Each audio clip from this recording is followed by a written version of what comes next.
ভিন্ন এক উচ্চতায় পৌঁছে যাচ্ছে ডাকসু ভিপি সাদিক কায়েমের প্রভাব ও সম্মান। সম্প্রতি তাকে চীন দেশে বিশেষ আমন্ত্রণ জানিয়েছে ঢাকাস্থ চীনা দূতাবাস। চীন মনে করে তরুণ প্রজন্মই দুই দেশের মধ্যে দীর্ঘমেয়াদী বন্ধুত্বের মূল সেতু।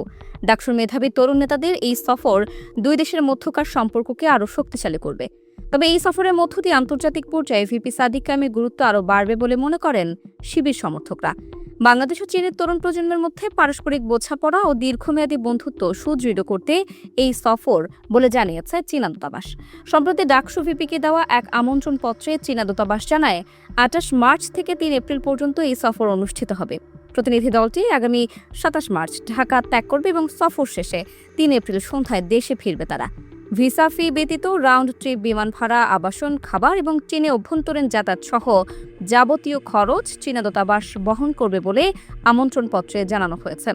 ইউথ ডেলিগেশন প্রোগ্রামে অংশ নিতে ডাকসু ভিপি সাদিক কায়েম ছাড়াও সাধারণ সম্পাদক এস.এম. ফরহাদ, সহ সাধারণ সম্পাদক মহিউদ্দিন খান, মুক্তিযুদ্ধ ও গণতান্ত্রিক আন্দোলন সম্পাদক ফাতেমা তাসনিম জুমা সহ ডাকসুর সর্বমোট ১৫ জন সদস্য চীন যাবেন।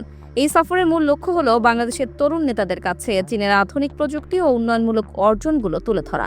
সফরের উল্লেখযোগ্য কর্মসূচির মধ্যে রয়েছে বিশ্বখ্যাত প্রযুক্তি প্রতিষ্ঠান হুয়াওয়ে পরিদর্শন এবং চীনের বৈজ্ঞানিক অগ্রগতি সম্পর্কে অভিজ্ঞতা অর্জন, চীনা বিশ্ববিদ্যালয়ের শিক্ষার্থীদের সাথে সরাসরি সংলাপ ও মত বিনিময়, চীনের বিভিন্ন থিঙ্ক ট্যাঙ্ক ও গবেষণা প্রতিষ্ঠানের সাথে চীনের উন্নয়ন কৌশল নিয়ে আলোচনা, চীনের বিচিত্র ও সমৃদ্ধ সব সংস্কৃতি সশরীরে দেখার সুযোগ।